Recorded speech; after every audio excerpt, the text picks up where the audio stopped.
대행진 생활법률 사례입니다. 친구들과 술을 마시다가 옆 테이블과 시비가 붙었습니다. 제 친구와 옆 테이블 손님이 부딪혔는데 바닥이 미끄러웠는지 상대방이 좀 심하게 넘어진 겁니다. 사과를 했지만 말다툼이 이어졌고 결국 몸싸움까지 벌어졌습니다.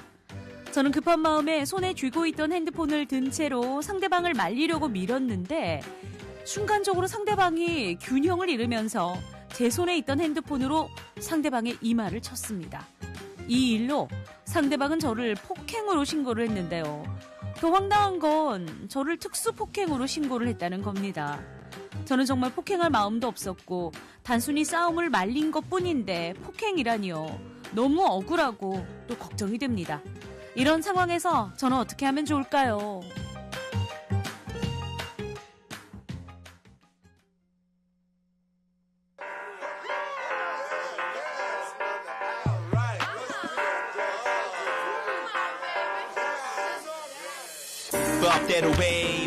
자, 법무법인 법승의 이승우 변호사와 함께하는 시간입니다.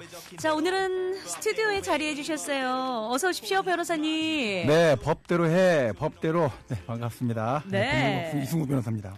자, 여러분 오늘 변호사님이 스튜디오에 나오신 날은 일반 그 법률 상담도 받을 시간이 많지는 않습니다만 혹시 네네. 궁금한 내용 있으시면은 문자로 보내주시면 되겠습니다. 오늘 특수폭행에 대한 내용인데요.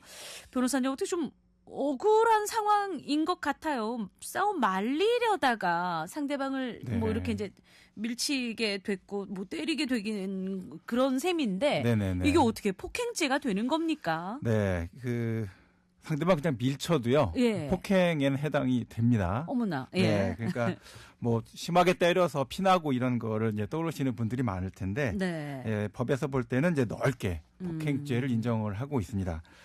강한 신체 접촉 꼭 있어야 된다 이렇게 보지 않고요. 사연처럼 싸움 말리려다가 뭐 밀치게 됐다든지 네. 아니면 침 뱉거나 뭐 이렇게 드라마에서 보면 배추로 때리는 이런 장면도 있잖아요. 네네. 그런 것들도 포함되고요. 아, 그래요. 주먹을 사람 향해서 휘두르거나 고함을 지르면서 위협하는 행동, 이렇게 심리적 고통을 받게 하는 행동까지도 폭행죄로 넓게 보고 있습니다. 생각보다 폭행의 범위가 넓은데, 근데 사연의 경우에는 이제 일반 폭행도 아니고 이제 특수 폭행으로 신고를 당한 거잖아요. 네네. 이 특수라는 말은 왜 붙는 거죠? 벌써 느낌이 또 특수 붙으면 좀 이렇게 세지는 것 같지 그렇죠. 않습니까? 네. 세 가지로 좀 구분해서 보시면 되는데요. 일반 폭행, 단순 폭행이 있고요. 네. 그다음에 특수 폭행이 있고 흉기 폭행 이렇게 세 가지가 있다 이렇게 예. 보시면 될 것 같아요. 자, 특수 폭행은 이제 위험한 물건이다라고 하는 이제 법적 개념이 들어오는데요. 위험한 물건을 휴대해서 사용한 경우에 적용합니다. 자, 말리는 과정에서 휴대폰 들고 계셨죠. 그걸로 그렇죠. 이마 쳤다 이렇게 했습니다. 네. 자, 이 휴대폰이 위험한 물건이다 이렇게 판단될 수 있다. 그러면 네. 특수폭행에 해당된다라는 겁니다. 자, 이렇게 되면 어떻게 될까요? 이름이 세졌으니까 가중처벌하겠죠. 예. 그래서 일반 폭행 경우에는 2년 이하의 징역 또는 500만 원 이하 벌금형에 처하는데요. 2.5배 정도 가중됩니다. 그래서 특수폭행은 5년 이하의 징역 네. 또는 1,000만 원 이하의 벌금형에 처해질 수 있습니다. 아, 그래요. 볼펜 들고 때리려고 해도 이게 특수폭행이 될 수 있는 사용 방법에 따라서는요, 가능합니다. 이렇게 찌를 듯이 사용을 하려고 그러면은 이제 그것도 위험한 물건이 될 수가 있습니다. 3589님 참고하십시오. 네네네. 궁금해 하셨어요. 네. 예. 근데 이제 좀 억울한 게 이분 입장에서는 휴대전화로 일부러 때린 것도 아니고 그냥 들고 밀치다가 어쩌다가 맞은 그렇죠. 거잖아요. 예, 근데 예. 이걸 위협적인 도구라고 할 수 있는지에 대한 부분도 예. 좀 아리송한데요. 따져봐야 되겠죠. 예. 예, 이게 이제 조금 아리송송한 부분이 있는데요. 네. 자, 대법원 판례에 따르면 위험한 물건이 뭐냐? 네. 이게 좀 흉기하고 좀 차이가 있습니다. 흉기는 인명살상 목적으로 처음부터 만든 거예요. 예, 예. 뭐 총기 뭐 칼, 이런 것처럼 뭐 이런 칼 이런 것까지. 것처럼요. 예. 근데 칼도 식도 이런 건 사실 살상 용도가 아니잖아요. 그렇죠?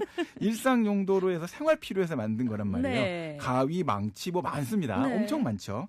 자, 그런데 그걸 어떻게 사용하느냐에 따라서는 인명살상이 생길 수도 있다. 예. 그러니까 제일 중요한 키워드는 뭐냐? 사용 방법이 위험했느냐라고 보는 겁니다. 예. 자, 그래서 예를 들어서 제일 많이 있었던 것 중에 하나가 이제 양주 다 마셨으면 양주병 냅두면 되는데 네. 그걸 들고서는 휘두르는 거죠. 예. 자, 물리적 위해 발생하고 무섭잖아요. 네. 위협적으로 느낄 수밖에 없고 살상이 될 수 있으니까 특수폭행 도구가 됩니다. 뭐 당구, 큐대, 뭐 가위 여러 가지 많습니다. 예. 네. 자, 휴대전화 이거 보면 뭐 위험한가 하지만 중량이 있죠. 그렇죠. 그것도 중량이 있고 금속 재질이죠. 네. 그래서 사람 머리를 땅 치면 머리에 금이 땅 갑니다. 그럴 수 있어요. 자, 그럴 수 예. 있기 때문에 얇은 면으로 머리를 가격할 때 심각한 위해가 있을 수 있어서 주먹으로 들고 그걸 사람을 공격하는 행위처럼 보이면 이때도 위험한 물건에 해당된다라고 네. 보는 겁니다. 그러면은 이제 사연자의 경우에는 이게 휴대전화로 내가 고의로 친 게 아니다. 이걸 주장하면은 정상 참작은 될 수 있을까요? 네, 정상 참작도 할 수 있고요. 네. 요 특수 뺄 수도 있습니다. 예. 네. 자, 고의성 여부에 따라서 고의가 없다라고 하면은 그냥 단순 폭행이 될 수가 네. 있어요. 그러니까 그래서 특수가 빠지는 거죠. 그럼 뭐가 중요하냐?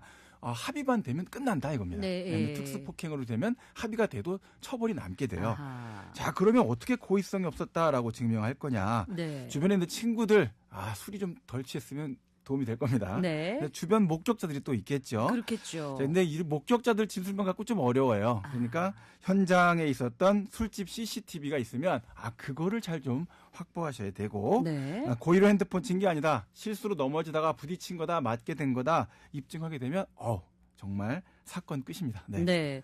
근데 이제 이 휴대전화를 흉기로 본다면은 진짜 우리가 일상생활에서 가지고 다니는 대부분의 것들이 또 다 흉기가 될 수 있다는 이야기잖아요. 그렇습니다. 흉기와 위험한 물건 아까 이제 구분 차이 잠깐 말씀드렸었는데 예.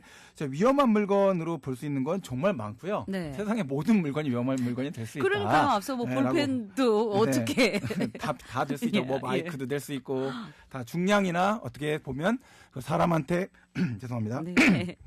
이렇게 사용할 수 있는 물건은 모두 살상 용도가 될 수가 있는데요. 자, 그러니까 화가 났을 때 제일 중요한 게 뭐다? 네. 빈몸으로 화를 내라. 예. 네, 물건 집어들지 마라. 이런 겁니다. 네. 그럼 마지막으로요. 우리 사연자의 경우 어떻게 대처를 하면 좋을까요?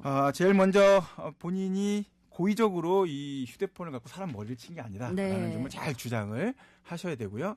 그리고 또 한 가지 중요한 것은 상대방한테 잘 이야기를 해서 네. 합의를 빨리 하시는 게 좋고요. 예. 제일 좋게 생각되는 거는 보면 지구대 가실 때 합의하시는 게 제일 좋아요. 그럼 이제 좋게, 바로 빠르게. 집으로 예. 바로 가시는 거니까. 네. 자, 그리고 합의가 될 때 이제 검찰이나 법원에서도 경감을 해줄 수 있는 여지가 생기고 아까 말씀드렸죠. 단순 폭행되면 네. 합의하면 사건 끝나요. 예. 네, 그러니까 기억을 잘 정리하실 필요가 있고 자, CCTV 확보하는 문제인데 CCTV가 이게 무제한 기간을 갖고 확보할 수 있는 것이 아니다 보니까 그리고 경찰한테 얘기했는데 경찰분이 뭐 그 중요한가?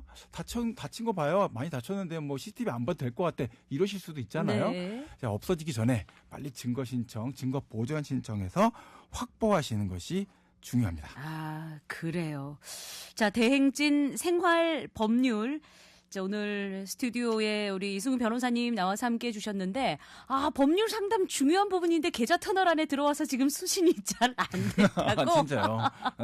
안타까운 마음을 우리 9358의 예. 청자께서 어떡하죠? 보내주셨거든요. 혹시 궁금한 사항 있으시면 나중에라도 문자 또 보내주시기 바랍니다. 자, 변호사님 오늘 말씀 고맙습니다. 네, 감사합니다. 네, 대행진 생활 법률. 지금까지 법무법인 법승의 이승우 변호사였습니다.